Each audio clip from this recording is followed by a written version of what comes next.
That was fantastic, thank you. How many of you have planned for a moment in your life or a series of events only to have it completely disrupted by reality? I had a high school coach that used to say to me, Courtney, you can plan all you want, put everything in a perfect row, but then life happens. It can all change in an instant. Well, I had it all planned out. After high school, I moved from Northwest Indiana down to Indianapolis to go to Butler University. Yes.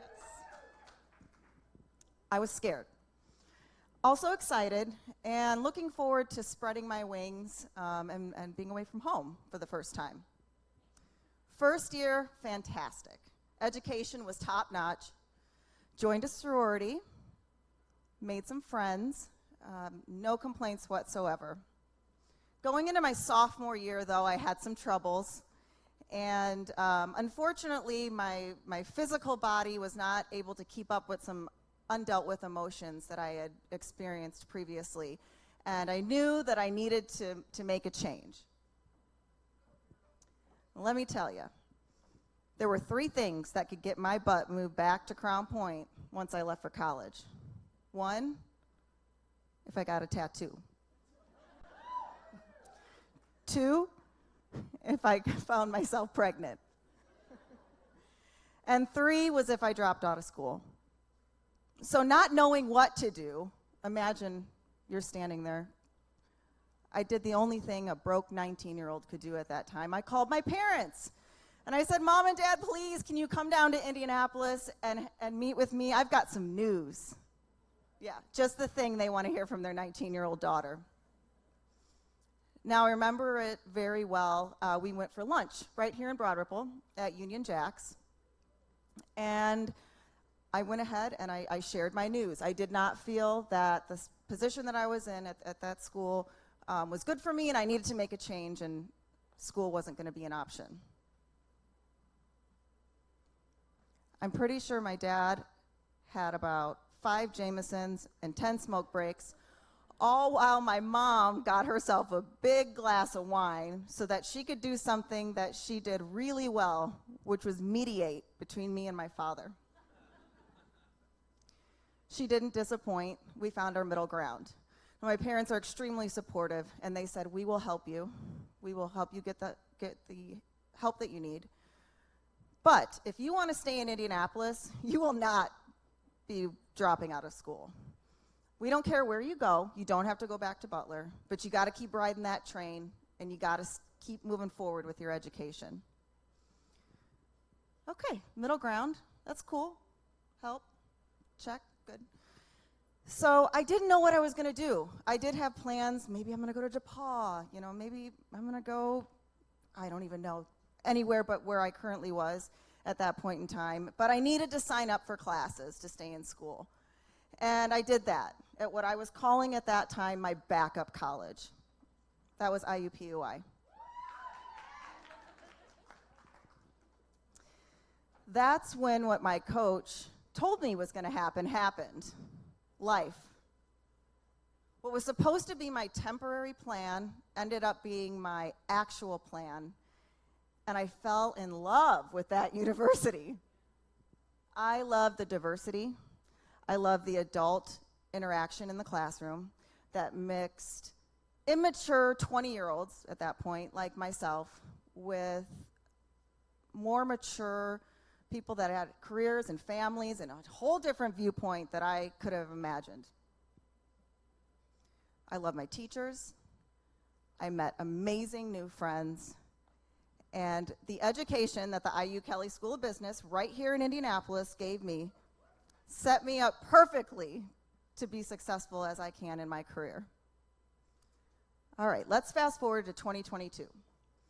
I'm with some friends, and we are out on a back deck having a wine night under those like really cool patio like Paris lights that are strung that are so popular right now. And there's a woman there that I didn't know. She was new to our group, but she was lovely.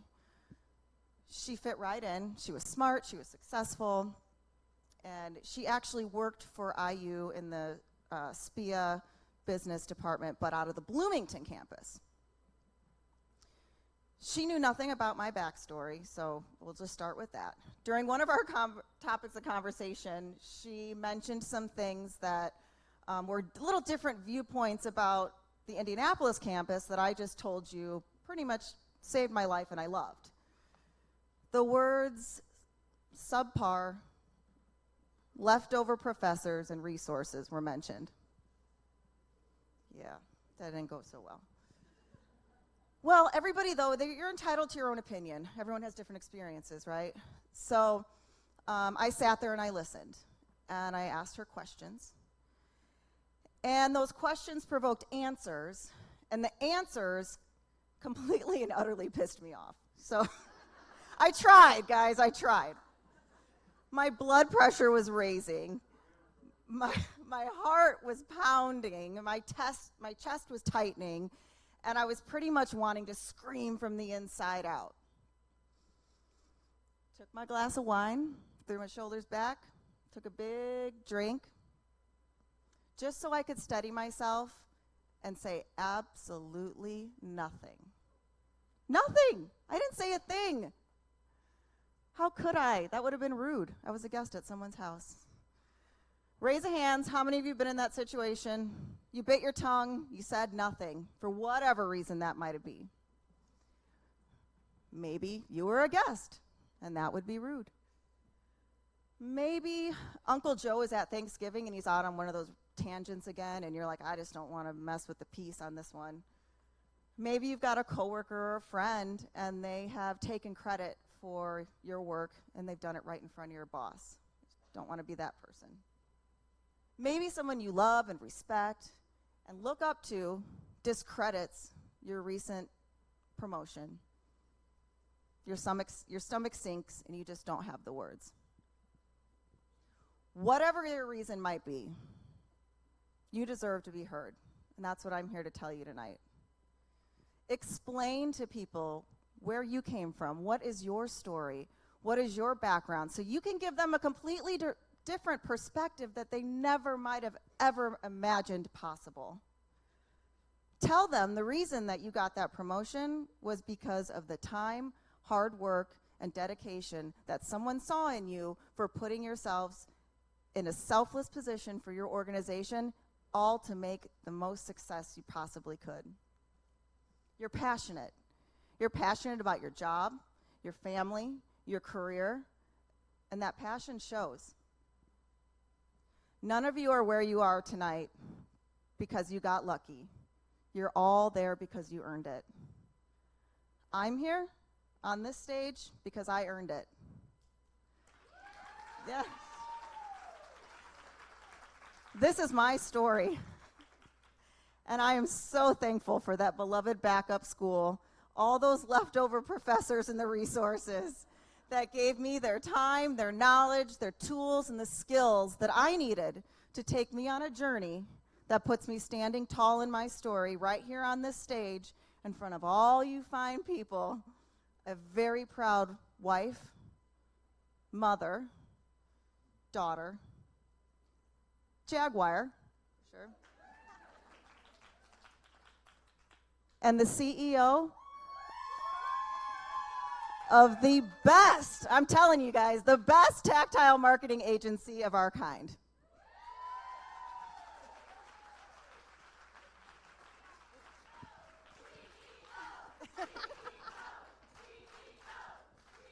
I love your team. That they are recruited for every event from now on. They're special. Thank you. We've had the chance to work together for some time, even before Rise and Thrive, and I just so appreciate how much you love this company and love these people and work diligently to make sure that you're leading this age of humanity. So thank you for being here. Right. Another round of applause for Courtney.